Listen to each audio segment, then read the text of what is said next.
Sisi mau cerita tentang si Tambi dan buah semangka. Musim semangka baru mulai, tetapi si Tambi tidak begitu bergembira. Mungkin kalian masih ingat bahwa si Tambi serta orang tuanya dan si belang anjing kesayangannya telah pindah dari tempat tinggalnya yang lama. Si Tambi amat sedih ketika ia berdiri di dekat pagar kebunnya. Ia sedang mengenangkan buah semangka di tempat tinggalnya yang lama. Pada saat itu tentu semuanya sudah masak, tetapi dalam kebunnya sekarang hanya ada semangka dengan sedikit kembang saja.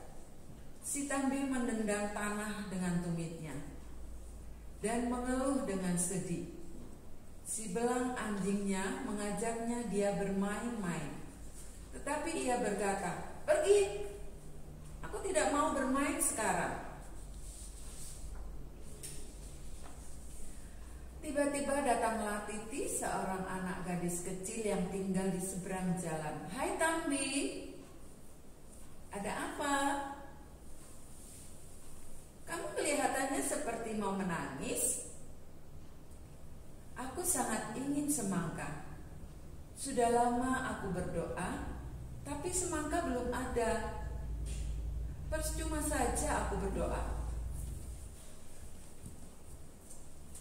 Titi melompat-lompat ke dalam debu sambil berkata, "Tadi aku melihat sebuah truk yang penuh dengan buah-buah semangka masuk ke dalam halaman toko di seberang jalan itu." Si Tambi menjilat bibirnya. "Berapa harganya?" Titi tidak mengetahui harga semangka itu. Si Tambi lari secepat-cepatnya ke dalam rumahnya dan menurunkan celengan tempat ia menyimpan uangnya. Di situ hanya terdapat 5.000 rupiah.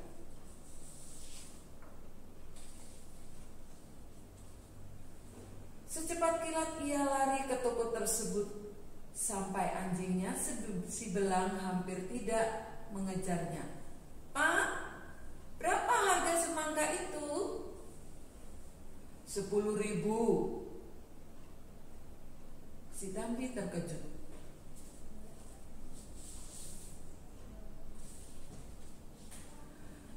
Kemudian ia berkata seolah-olah harganya tidak menjadi soal. Maukah Bapak menjual sepotong semangka seharga 5.000 kepadaku?" Dan langsung ia meletakkan uangnya di atas meja. "Maaf, kami hanya menjual per buah. Karena tikus merusak semangka saya, maka saya rugi apabila menjual sebagian saja."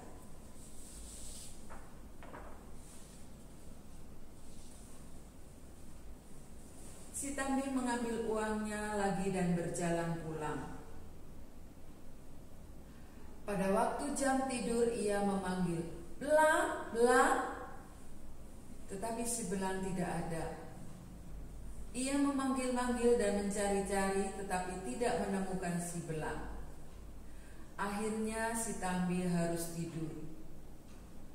Air mata mengalir di pipinya waktu dia menemui ibunya.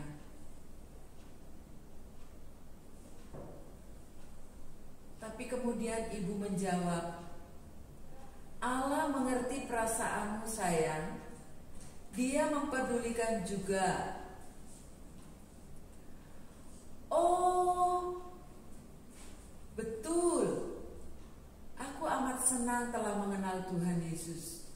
Aku berterima kasih karena Dia telah mati di kayu salib untuk menyelamatkan aku dan menyucikan hatiku sehingga putih seperti salju."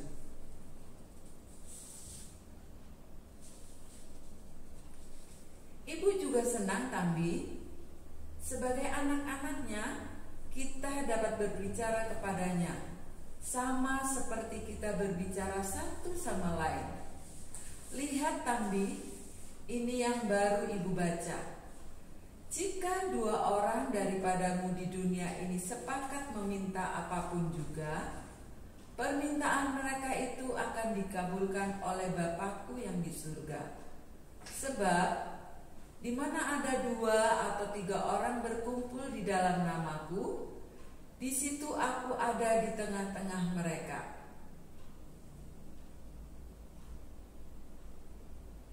Ibu dan aku menjadi 2 orang.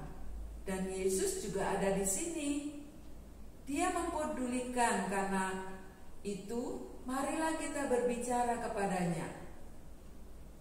Pada pagi-pagi hari sekali sebelum matahari naik, Tambi telah keluar untuk mencari si belang. Ia memanggil-manggil, "Belang, belang!"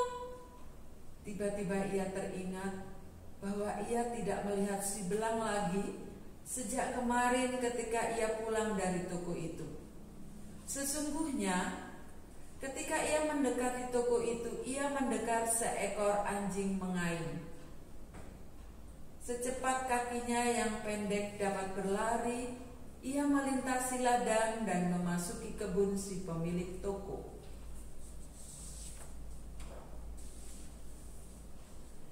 Itu dia. Si belang terjebak di dalam perangkap tikus yang dipasang si pemilik toko itu. Tepat di depannya terlentang 3 ekor tikus gemuk yang telah dibunuhnya. Si belang melompat dan menggonggong ketika si Tambi datang. Tetapi kakinya masuk terjebak dalam perangkap tikus. Dengan berlari-lari si pemilik toko itu masuk ke kebunnya. Ia kelihatan marah sekali karena Tambi berada di kebun semangkanya. Ia berkata, "Kenapa engkau datang pagi-pagi dan membuat ribut?" Ketika itu ia melihat 3 ekor tikus mati itu di depan si belang. "Hebat! Apakah anjingmu yang membunuh tikus itu yang merusak semangka saya?"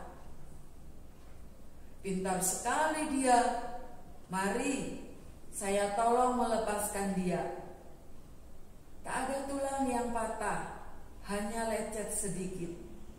Bawalah dia ke dalam toko dan saya akan mengobati lukanya. Bukankah kemarin kau mengatakan bahwa kau ingin semangka?"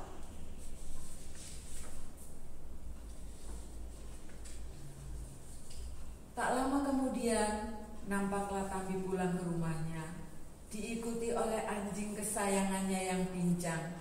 Si Tambi memikul sebuah semangka besar. Sambil berjalan ia bernyanyi, "Aku dapat semangka, buahnya besar sekali, tapi aku lebih bersuka sebab anjingku telah kembali." Terima kasih Tuhan, terima kasih Tuhan, terima kasih karena Tuhan sudah menjawab doa saya. Nah, hari ini kita sudah mendengar cerita tentang si Tambi dan buah semangka. Ingat terus anak-anak, kalau ingin melakukan sesuatu atau ingin sesuatu harus minta kepada Tuhan ya. Berdoa kepada Tuhan, karena Tuhan pasti akan memberikan. Terima kasih, Tuhan memberkati. Dah.